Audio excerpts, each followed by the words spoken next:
లేదండి, ఇంకా వెయిట్ చేసే ఓపిక నాకు లేదు. అరే నవంబర్లో రిజిస్ట్రేషన్ అనుకున్నాం, అదిగో ఇదిగో అంటూ దాదాపు ఏడాది గడిచిపోయింది. భూపతి గారు, మీ అగ్రిమెంట్ పేపర్స్ మీకు ఇస్తాను, నాకు రావాల్సింది నాకు సెటిల్ చేసేయండి.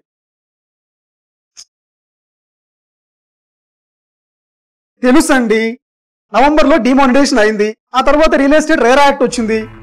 అరే రియల్ ఎస్టేట్ ఏజెంట్గా మీ ప్రాబ్లమ్స్ నేను అర్థం చేసుకోగలను, కానీ నా డబ్బులు మీ దగ్గర బ్లాక్ అయ్యడం నాకు ఇష్టం లేదు.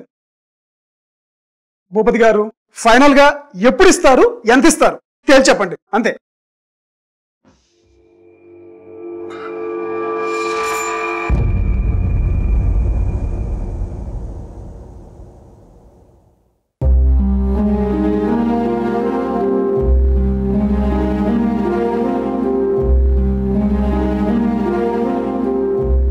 ఏంటి ఆ దేవునల్లి ల్యాండ్ రిజిస్ట్రేషన్ గురించేనా?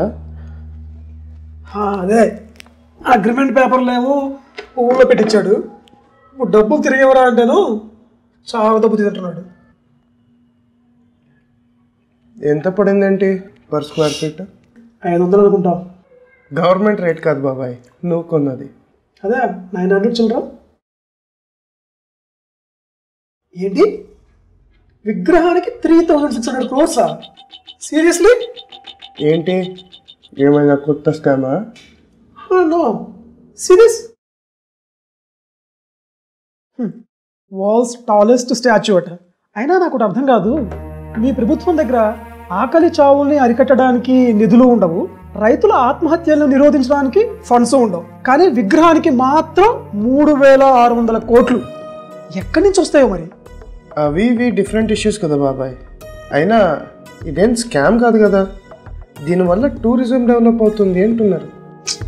నీలాంటి వాళ్ళు ఇలాగే ఎంకరేజ్ చేస్తూ పోతే శివాజీకి 21st centuryలో స్టాచ్యూ కడుతున్నారు. ఇలాగే చూస్తూ ఉంటే మన ప్రెసెంట్ డే పొలిటీషియన్స్కి ఏంటి స్కాముల్లో, కరప్షన్స్లో ఛత్రపతులు, వీళ్ళకు కూడా రేపు ఎవడో ఒకడు వచ్చి ఏదో ఒక పార్టీ పేరు చెప్పి కట్టిస్తారు ఇంకా పెద్ద స్టాచ్యూ. ఏం మాట్లాడుతున్నావు బాబాయ్? శివాజీ మహారాజ్కి ఇప్పటి పాలిటీషియన్స్కి కంపారిజన్? ఏ మనోభావాలు రిటైర్డ్ హార్ట్ అయ్యాయా? అవ్వవా మరి, లేకపోతే శివాజీ ఎక్కడ, మన పాలిటీషియన్స్ ఎక్కడ? మన నాయకులు చేసిన పనులకి ఎప్పుడో ఏంటి, వాళ్ళకి ఇప్పుడే బ్రతికుండగానే విగ్రహాలు కట్టించారు. ఎలాగెలాగెలాగా? ఏమన్నా కొత్త కాన్సెప్టా ఇది? No, I'm not joking. మన డెమోక్రసీలో ప్రజల చేత ఎలక్ట్ అయ్యి అసెంబ్లీకో పార్లమెంట్కో వెళ్ళిన ప్రతి పాలిటీషియన్కి వాళ్ళ కాన్స్టిట్యుయెన్సీలో 4 రోడ్ల మధ్య సరిగ్గా విగ్రహాలు ఉండాలి. జంక్షన్లు తక్కువైతే ఊరికి సౌత్లో సపరేట్గా ఏరియా డెవలప్ చేసి అక్కడ పెద్ద పెద్ద శిలా విగ్రహాలు ఉంచాలి. ఇంకా గట్టిగా మాట్లాడితే సినిమా స్టార్లకి కట్టించినట్టు టెంపుల్స్ అవి కట్టించి అందులో పూజాభిషేకం నిత్యం చేయించాలి. We should do it, we all owe it to them. కొంచెం నీరు తాగి కూల్ అయ్యి అదెందుకో చెప్తే విని ఆనందిస్తాం. ఏరా, సెల్ ఫోను పర్సు కార్లోనే వదిలేద్దామా? లేదు పెద్దన్న, మొన్న మా ఫ్రెండ్ ఒకడు ఇలానే కార్లో ల్యాప్టాప్ పెట్టి వెళ్తే అద్దాలు బద్దలు కొట్టి మరి తీసుకెళ్ళిపోయారు. చెప్పులు వదిలేద్దాం కానీ వాల్యుబుల్స్ తీసుకెళ్దాం. సరేరా. ఆ పూజా సామాన్లు వెనక సీట్లో ఉన్నాయేమో చూడు.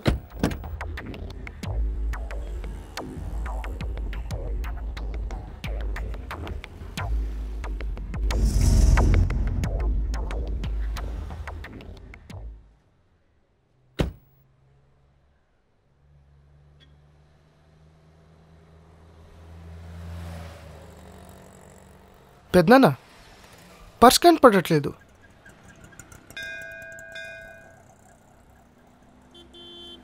కార్లో పడి ఉంటుంది చూడరా.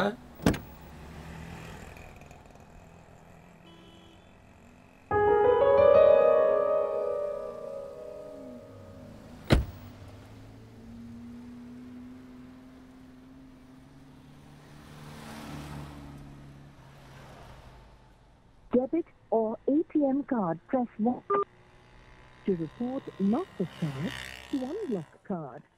నమః సహమానాయ నివ్యాధీనేం అవ్యాధీనాం పతయే నమః. నమః కకుభాయ నిషంగణే తేనానాం పతయే నమః. ఏంటి పెద్దనాన్న, పర్స్ పోతే పోలీస్ దగ్గరకు వెళ్ళి కంప్లైంట్ ఇవ్వకుండా మీరు ఇక్కడ నుంచొని ఏవో మంత్రాలు చదువుతున్నారు? నమః నిషంగణ ఇషూదిమతే తస్కరాణాం పతయే నమః. నమః వంచతే పరివంచితే స్థాయూనాం పతయే నమః. ఏంటి ఇప్పుడు ఈ మంత్రం 108 టైమ్స్ చదివేస్తే దొంగ తిరిగొచ్చి మన పర్స్ మన చేతిలో పెట్టి వెళ్ళిపోతాడా? అది జరగని పని. కానీ ఇప్పుడు నీ జేబులో నుంచి నీకు తెలియకుండా నీ పర్సు కొట్టేశాడే, అతనిలో ఆ చాకచక్యానికి ఆ టాలెంట్కి దండం పెడుతున్నాను రా. దొంగతనానికి దండమా? ఏం పెట్టకూడదా? ఇప్పుడు ఎస్పీ బాలు బాగా పాడతాడా? టెండూల్కర్ క్రికెట్ బాగా ఆడతాడా? ఇప్పుడు టెండూల్కర్ 4 6 కొట్టినప్పుడు కొట్టిన చప్పట్లు నీ పరుసు కొట్టేసిన వాడిని చూసి కొడితే తప్పేమిటి? ఆడడం పాడడం అంటే మంచి పనిలే కదా, కానీ వీడి చేసింది దొంగల పని. పనిలో మంచి చెడు పక్కన పెట్టి చూడు. వాళ్ళకి ఆ టాలెంట్ ఇచ్చింది, ఈ దొంగకి ఈ టాలెంట్ ఇచ్చింది ఆయనే కదా. సింపుల్గా చెప్పాలంటే పాటలు పాడే టాలెంట్ బాలుగారిలోనే కాదు, నీలో కూడా ఉంది, అవునా? కానీ ఆయనకి ఆ టాలెంట్ తారాస్థాయిలో ఉంది కాబట్టి ఆయన్ని సూపర్ సింగరు అంటారు. ఆయన్ని స్టేజీలు ఎక్కించి శాలువాలు కప్పి సత్కారాలు చేస్తారు. అంటే నీ ఉద్దేశం దొంగతనం అనే టాలెంట్ లైట్గా మనలో కూడా ఉంది, కానీ ఆ పర్స్ కొట్టేసిన వాడు అందులో పిహెచ్డి చేశాడంటవా? ఇదంతా ఓకే, కానీ పర్సులు ఎంత ఉన్నాయి? 15,000. మరి ఆ పోయిన 15,000 పరిస్థితి ఏంటి? మన దగ్గర మనది కాని అర్థం డబ్బు రూపంలో ఉన్న వెండి బంగారం స్థలం రూపంలో ఉన్న వాటిని తీసేయటానికి 3 మార్గాలున్నాయి. దాంట్లో మొట్టమొదటిది అగ్ని, అంటే అగ్నిలో పడి దశించుకుపోయి బూడిదైపోవటం. ఇక రెండోది దొంగలు దోచుకుపోవటం. ఇక మూడోది రాజుగారు తీసుకుపోవటం. అంటే అదే ఈ మధ్యన మనం ఎక్కువగా చూస్తున్నదే, సిబిఐ ఇన్కమ్ ట్యాక్స్ రైడర్లో దొరికిపోయి ఆ ధనమంతా ప్రభుత్వ ఖజానాకి చేరిపోవటం అన్నమాట. అంటే మన దగ్గర నుండి వాడు కొట్టేసినది ఈ జన్మలోనూ ఏ జన్మలోనూ అక్రమంగా సంపాదించిందే. ఒక విషయం గుర్తుపెట్టుకోరా భరత్, అక్రమార్జన అనే విత్తనం నుండి పెరిగిన చెట్టు పేరే పాపం, దానికి కాసిన కాయలే దుఃఖం. దీన్నే కొంతమంది దురదృష్టం అని కూడా అంటారు. అంటే ఇందాక నువ్వు గుడి దగ్గర పెట్టిన దండం దేనికి? మూట కట్టి ఉంచిన మన పాపాన్ని దొంగ రూపంలో హరించటానికి వచ్చిన హరుడికి ఆ రుద్రుడికి. సరే, మాట వరసకి ఈ రుద్రుడు కాన్సెప్ట్ కరెక్టే అనుకుందాం, కానీ నాదొక డౌట్. ఆయనకి వేరే పనిపాట లేదా? ఇంతమంది పాపం పుణ్యం చూసుకుంటూ రాసుకోవడమేనా? Exactly my point.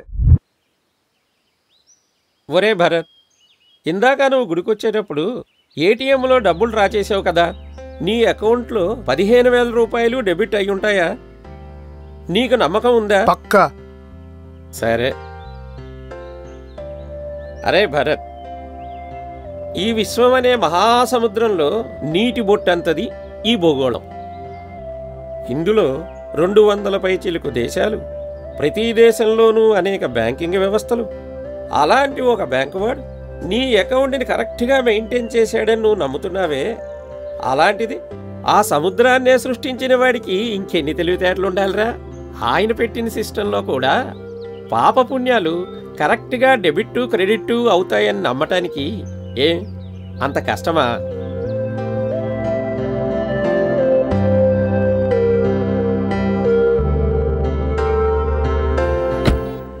ఆ పాపపుణ్యాల బ్యాలెన్స్ షీట్ పక్కన పెట్టి చూసినా పోయిన 15,000 ఎటూ పోయాయి. దాని గురించి నేను బాధపడి ఏమీ చేయలేక బెంగపెట్టుకుని నాకు బీపీ పెరిగి హెల్త్ పాడవటం తప్ప ఏమన్నా ఉపయోగం ఉందా చెప్పు? సరే, ఇంతకీ ఇప్పుడు ఎక్కడికి? సరే పద, పోలీస్ స్టేషన్కి వెళ్ళి కంప్లైంట్ ఇచ్చొద్దాం. పోలీస్ స్టేషన్కా? అంతే కదా మరి, దొంగ ధర్మం దొంగ చేశాడు, మన ధర్మం మనం చెయ్యాలిగా.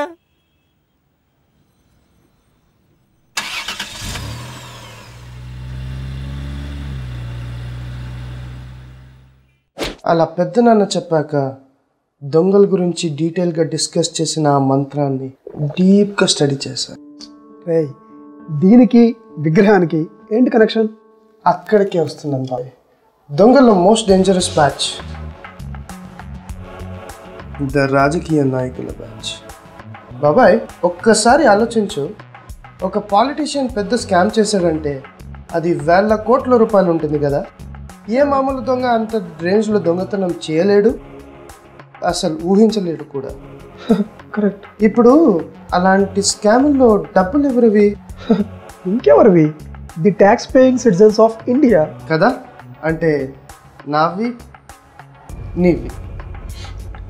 ఇప్పుడు అలా పే చేసిన ట్యాక్స్ మనీలో మనది కూడా 1%, 0.1% బ్లాక్ ఉంటుందిగా పెద్దనాన్న అన్నట్టు.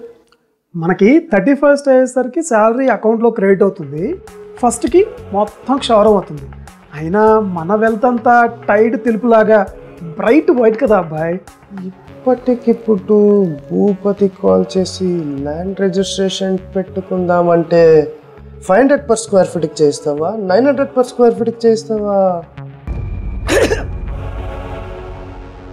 సో అలా తమకు ఓట్లు వేసి గెలిపించిన కోట్ల మంది ప్రజల చిల్లర పాపాన్ని ఒక పెద్ద స్కామ్తో క్లియర్ చేసి రెట్టింపు పాపాన్ని తమ అకౌంట్లో వేసుకుంటున్న పాలిటీషియన్సే లేకపోతే మన పరిస్థితి ఏం కావాలి?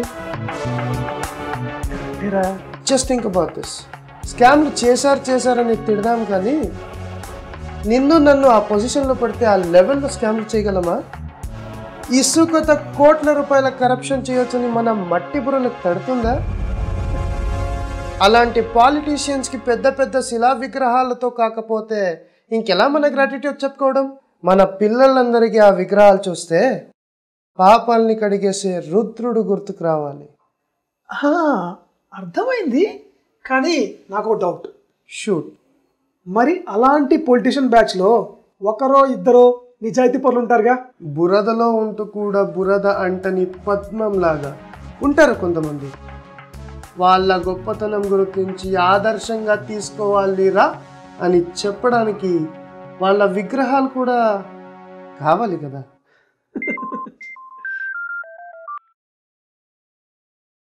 హలో,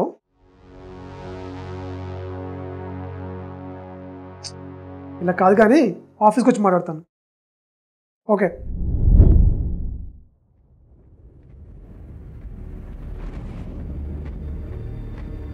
ల్యాండ్ విషయంలో ఇంత కంగారు పనికి రాదప్పా, కొంచెం ఊపిక పట్టాలి. అలా పట్టి 1.5 year గడిచిపోయింది. ఇంతవరకు వెయిట్ చేసావు కదప్పా, ఇంకో 2-3 నెలలు. 2-3 ఫైనల్గా ఓ డేట్ ఇవ్వగలరా? ఈ రోజుకి పక్కా అని. కొంచెం మా పరిస్థితి కూడా మీరు అర్థం చేసుకోవాలి కదా. అందుకే నాకు రావాల్సిన 15కి వడ్డీ కలిపి ఇస్తే నాకు ఇబ్బంది ఉండదు, మీకు ఇబ్బంది ఉండదు. 15 వరకు సర్దగలను కానీ వడ్డీ అంటే. భూపతి గారు, లాస్ట్ ఇయర్ మీ చేతిలో కాకుండా రూపాయి వడ్డీ తిప్పుకొని ఉన్నట్టయితే 12% ఇంట్రెస్ట్ వచ్చి ఉండేది. వర్స్ట్ కేసులో ఎఫ్డీ వేస్తే 7.5 అంటే సుమారు 2 లక్షల రూపాయలు. రియల్ ఎస్టేట్లో ఒక్కసారి దిగాక అసలు ఇవ్వడమే గొప్ప, ఇంకా వడ్డీ ఎలా ఎక్స్పెక్ట్ చేస్తావప్పా? అయినా రేట్ ఆఫ్ ఇంట్రెస్ట్ లేకుండా డబ్బులు ఇవ్వడానికి నేను జపాన్ ప్రధానమంత్రిని కాదు, మీరు నరేంద్ర మోడీని కాదు. నీ చేతుకున్న ఉంగరాలతో ఈజీగా అకౌంట్ సెటిల్ చేయొచ్చుగా. 7.5 కాదు కానీ 5-10 వేలు. ఏంటి ముష్టేస్తున్నారా?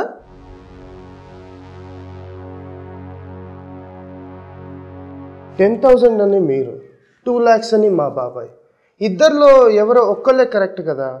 ఎవరో ఒకళ్ళు కాదు తమ్ముడు. నేను అదే అంటున్నానండి. మీరు పెద్దోరు, మీరే కరెక్ట్. కానీ నాకు ఒక డౌట్. మీకు రియల్ ఎస్టేట్లో ఇంత ఎక్స్పీరియన్స్ ఉంది కదా, ఎప్పుడైనా నష్టపోయారా? ఎప్పుడో ఏంటి తమ్ముడు, మొన్నే 3 నెలల క్రితం మేము కొన్న సైట్లో రోడ్ వైడనింగ్ కోసం 25 అడుగులు వదిలేయాల్సి వచ్చింది. ఇంకా నా కర్మ కాలి ఆ కలప సప్లై చేసేవాడు 5 లక్షలు తీసుకుని మాయమైపోయాడు. నా కష్టాలు ఎవరితో చెప్పుకోను. మీ శివుడికి బాగా చెప్పుకుంటున్నట్టున్నారు. అయినా మీకు తెలియదేముంది, మనది కానిది మనం లెఫ్ట్ హ్యాండ్లో పట్టుకుంటే మనది అయినది ఆయన రైట్ హ్యాండ్ నుంచి లాక్కుంటాడు వడ్డీతో సహా. మీ పూజలు రుద్రుడి కరుణించి మీ అకౌంట్లో పాపం పెరిగిపోకుండా ఆయనే వడ్డీతో సహా మీ అకౌంట్ సెటిల్ చేస్తున్నాడు. A wise man once said, రుద్రుడి కోర్టులో వడ్డీ can be delayed but can not be denied. కరెక్టే, నాదే ఉంది, పోతే పోయేది 1,00,000. కానీ నాలాగా శివుడు వడ్డీకి మీతో డిస్కషన్ పెట్టాడుగా. రేట్ ఆఫ్ ఇంట్రెస్ట్కి బార్గెనింగ్ ఉండదు భూపతి గారు. ఫిక్స్డ్ రేట్, ఎంత లాగాలో అంతా లాగుతాడు. వేలల్లోనో లక్షల్లోనో కోట్లలోనో.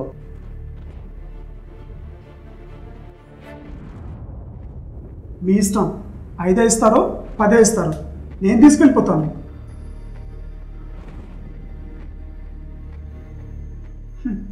ఇప్పుడు బాల్ మీ కోర్టులో, అగ్రిమెంట్ పేపర్స్ మీ కోర్టులో. ఏది ఏమైనా ఫైనల్ జడ్జ్మెంట్ ఆ కోర్టులోనే అనుకోండి.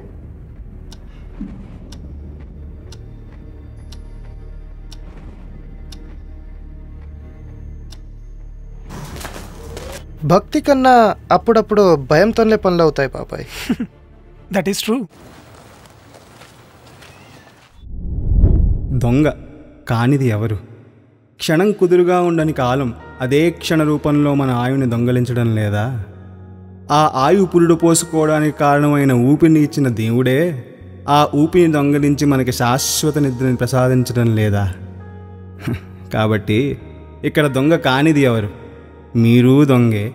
అనంతమైన వేదాలకు ముఖ్యమైన యజుర్వేదానికి హృదయస్థానమైన శతరుద్రియంలో చెప్పబడ్డ అంశాలను దొంగలించి ఈ చిన్న సినిమాని తీసిన నేను దొంగనే.